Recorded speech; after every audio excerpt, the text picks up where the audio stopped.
Olá pessoal, meu nome é Alexander, sou doutorando do LACER e eu vou iniciar com vocês o conteúdo de microestrutura, fases, e eu dividi esse assunto em 4 vídeos, onde no primeiro vídeo nós vamos ver aspectos introdutórios do assunto e nos demais vídeos nós vamos ver sobre os respectivos diagramas de fases e também vamos fazer vários exemplos.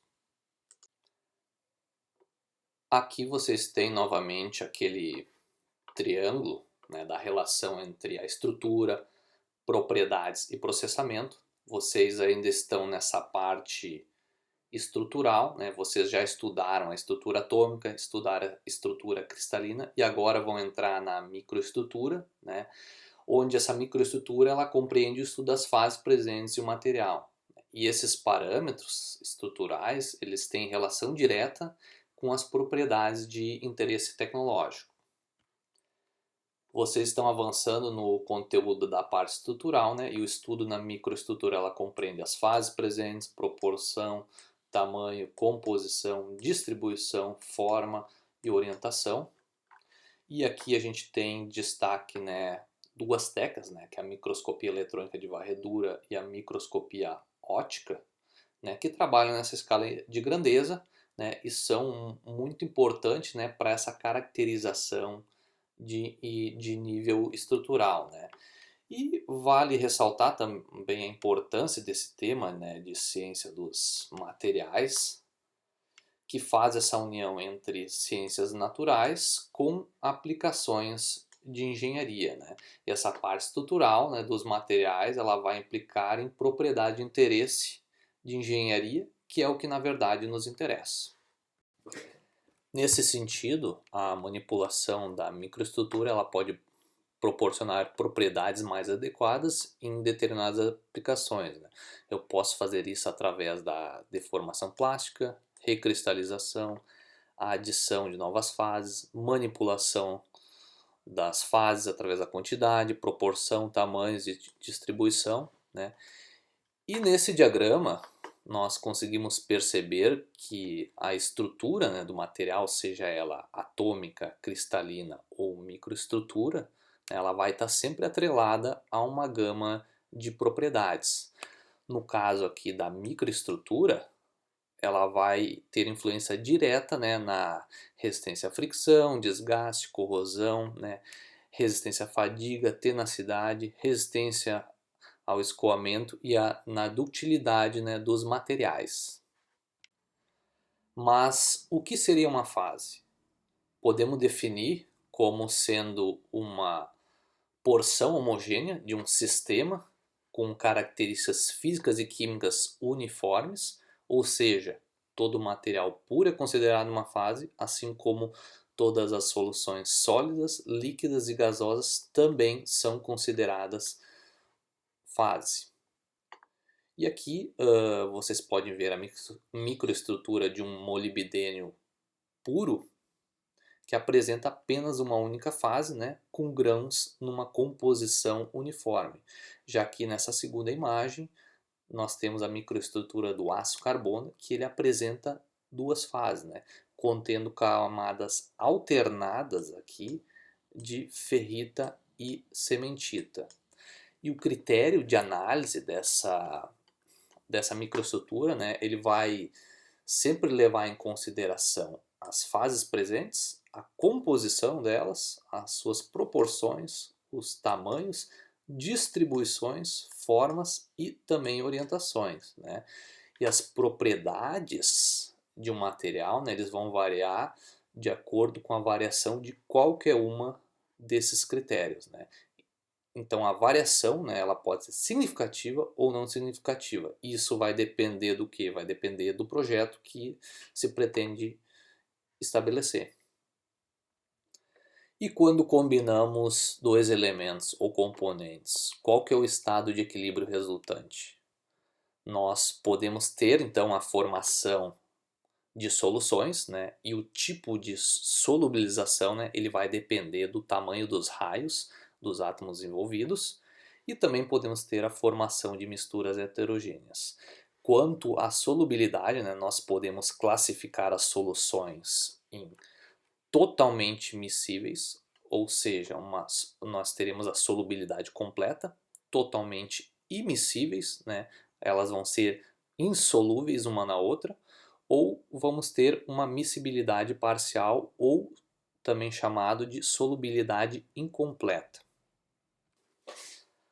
Na total miscibilidade, ou solubilidade completa, um exemplo clássico disso é a mistura de água e álcool, onde não importa a quantidade e as proporções de água e álcool utilizadas, sempre vai haver a completa solubilidade, onde um componente dissolve o outro em quantidades ilimitadas. Dessa forma, né, vai se ter sempre uma única fase, né, que é a combinação aqui de ambos, né? Da mesma forma, né, acontece aqui com o exemplo do cobre e do níquel, em que ambos vão se dissolver um no outro e formando, né, apenas uma única fase sólida.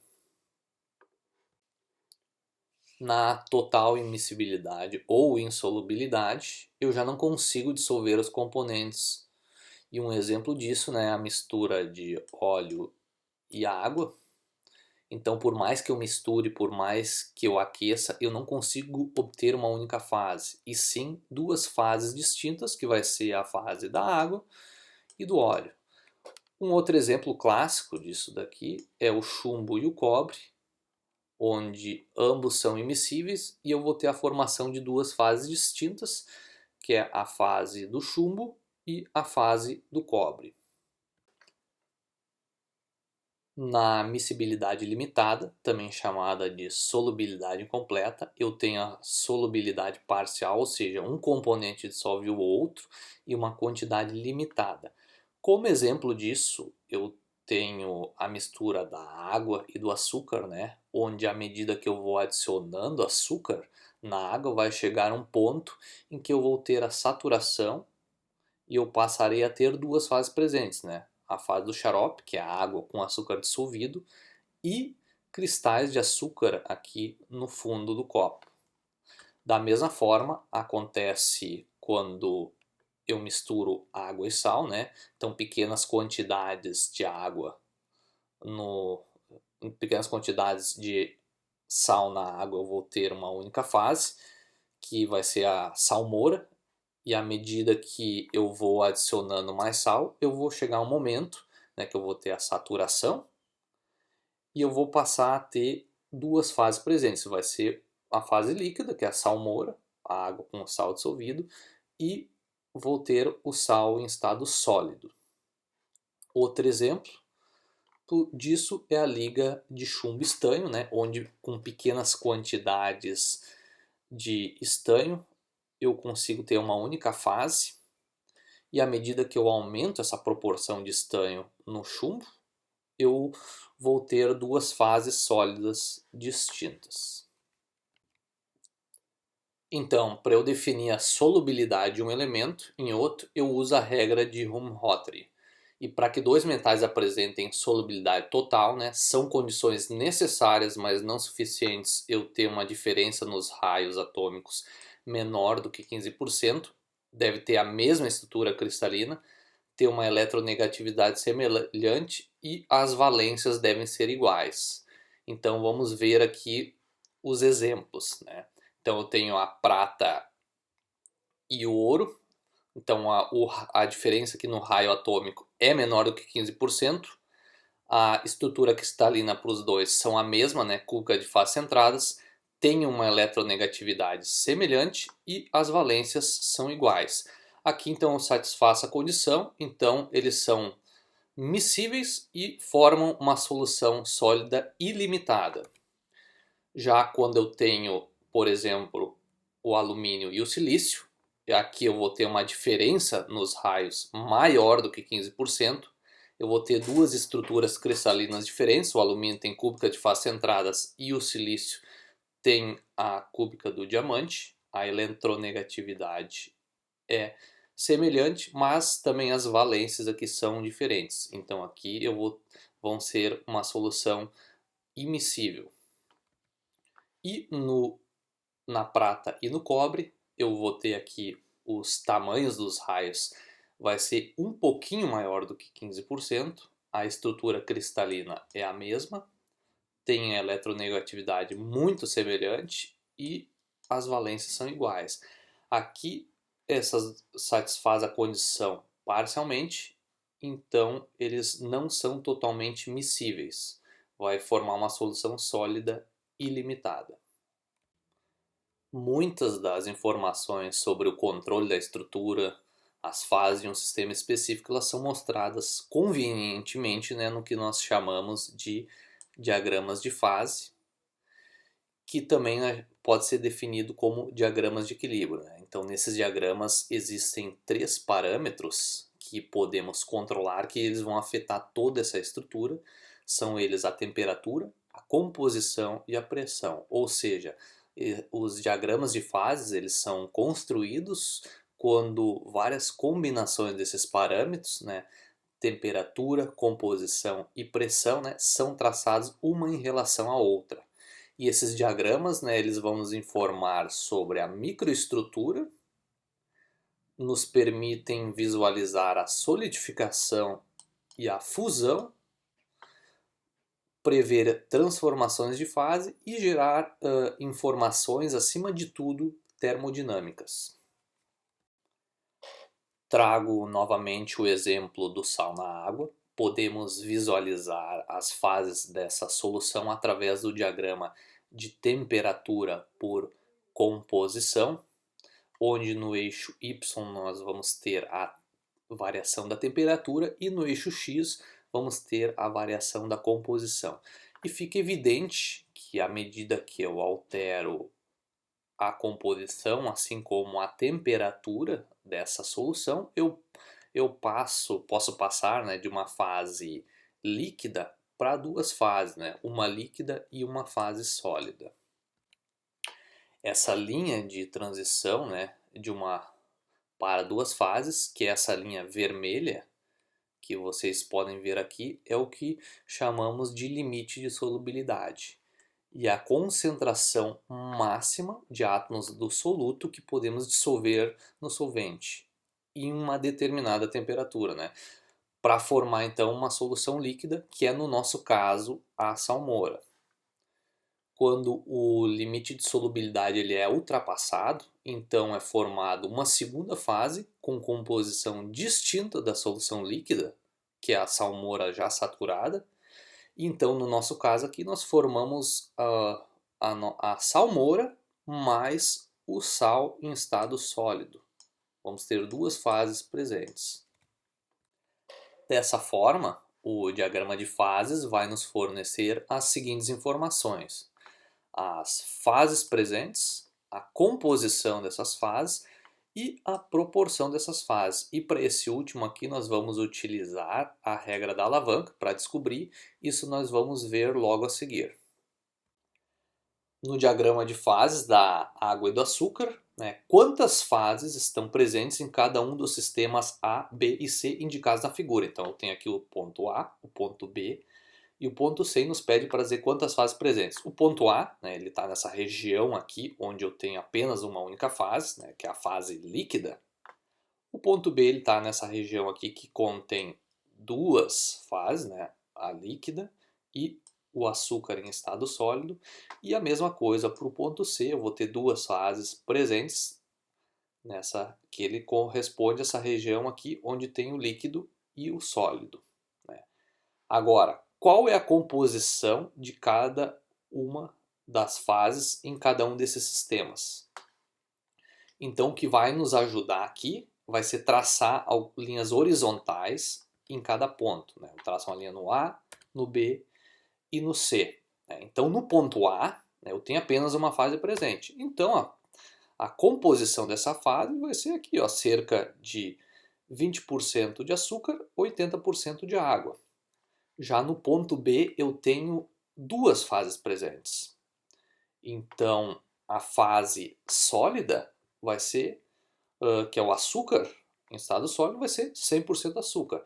Já a composição da fase líquida, eu pego aqui nesse ponto onde essa linha horizontal corta o meu limite de solubilidade. E aqui vai me dar a composição da fase líquida, que é cerca de 77% de açúcar e 23% de água. A mesma coisa eu vou fazer para o ponto C, que aqui eu tenho, né, duas fases, o líquido e o sólido. O sólido eu sei que ele é composto de 100% de açúcar, e o líquido eu pego este ponto aqui, onde corta o meu limite de solubilidade, que vai me dar a composição do líquido, que é cerca de 67% de açúcar e 33% de água. Agora, qual que é a proporção de cada fase nos sistemas acima? Então, para eu chegar na proporção, eu vou ter que aplicar a regra da alavanca, que nós vamos ver no próximo slide. Para a regra da alavanca, é importante seguirmos os passos que vimos anteriormente, para a gente não se perder. Então, no ponto inicial, aqui eu vou chamar ele de O, onde eu vou ter a minha composição inicial na mistura a uma dada temperatura. Eu já traço aqui uma linha horizontal, e eu sei por essa localidade do ponto, eu vou ter duas fases presentes aqui, uma fase líquida e uma fase sólida. Agora, né, na intersecção, né, com o meu limite de solubilidade, eu vou chamar ele de X, e onde corta o eixo Y, eu chamo esse ponto de Y. Então a minha composição da fase sólida ela vai ser dada por Y, que está aqui em 100% de açúcar.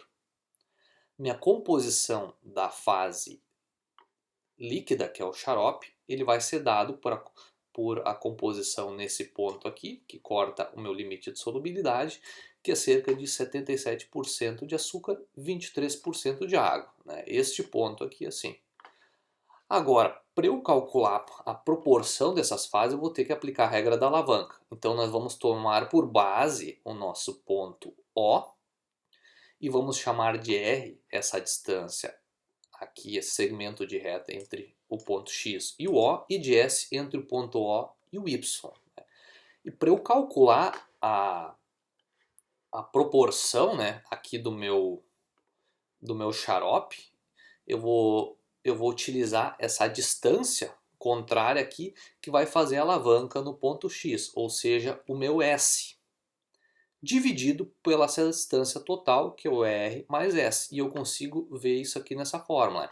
Então eu posso dizer da mesma maneira, né? Então eu pego o X aqui, o que faz a alavanca é essa distância contrária ao S. Então o meu S ele vai ser igual ao Y menos o O, dividido pela essa distância total, que é o R mais S, que vai ser igual ao Y menos o X. Isso tudo multiplicado por 100%, eu vou ter a minha proporção do xarope. Para eu ter a proporção do açúcar, né, que é o sólido, eu vou ter que fazer o contrário, né? Eu vou fazer a alavanca com relação a esse ponto, né? Então eu vou pegar o que faz a alavanca nele, que é o R, essa distância aqui, dividido pela essa distância total. Ou seja, o meu R é igual ao ponto O menos o X, dividido pelo o total, que é o R mais S, que é a mesma coisa que o Y menos o X, isso tudo multiplicado por 100, que vai nos dar a proporção do açúcar. Agora vamos fazer um exemplo que vai ficar um pouquinho mais claro. Então, aqui no enunciado, né, determine as fases presentes, proporção e composição para o diagrama água e açúcar, na temperatura de 15 graus, com composição inicial de 25% de água e 75% de açúcar. Bom, então, primeiramente eu vou marcar o ponto, então, em cerca de 15 graus de temperatura, numa composição aqui de 75% de açúcar, 25% de água. Eu vou chamar esse ponto de zero, e onde corta a linha do meu limite de solubilidade, eu vou chamar esse ponto de X, e onde corta o eixo vertical aqui eu chamo de Y. Esses segmentos de reta aqui entre X e O eu chamo de R, entre O e Y eu vou chamar de S. Então a primeira coisa que eu vou fazer é determinar as fases presentes. Então eu sei que aqui tem duas fases por essa região ali. Uma fase é o xarope, né, que é a água mais o açúcar dissolvido. E outra fase é o sólido, que vai ser o açúcar na sua forma sólida. A segunda etapa, né, eu vou determinar aqui a composição das fases. Então, eu determino o meu sólido, eu sei que vai ser a composição onde corta o eixo Y, que vai ser aqui em 100% de açúcar. Então, meu sólido ele é formado por 100% de açúcar. E o meu xarope ele vai dar a composição aqui onde corta o eixo, onde corta essa linha de limite de solubilidade, que é o meu ponto X, que vai ter uma composição aqui cerca de 67% de açúcar e 33% de água. Agora, para eu determinar, né, a proporção de açúcar, eu vou pegar e utilizar a regra da alavanca. Então eu vou determinar aqui primeiro para saber a proporção de açúcar, que vai ser onde é o ponto Y. O que faz a alavanca nele é essa distância R dividido pela distância total. Então o meu R vai ser igual ao zero, o O, que é 75 aqui, menos 67, que é o Y, dividido pela essa distância total, o R mais S, que é 100, que é o X aqui, o Y, menos o X, que é 67. Isso tudo multiplicado por 100, eu vou ter que a minha proporção de açúcar vai ser 24%. E para eu achar a minha proporção do xarope, eu pego aqui e faço a alavanca, né, tendo o eixo aqui no ponto O, e faço em relação ao X. Então eu vou pegar esse valor contrário aqui da alavanca, que é o S, né, e o meu S vai ser o Y menos o O, que é 100 menos 75, dividido pela essa distância total, que é o R mais S, que é o Y menos X, 100 menos 67. Multiplico por 100, isso vai me dar 75% a proporção do xarope. Então encerramos aqui essa primeira parte e no próximo vídeo nós vamos continuar falando sobre os diagramas e vamos fazer mais alguns exemplos. Obrigado.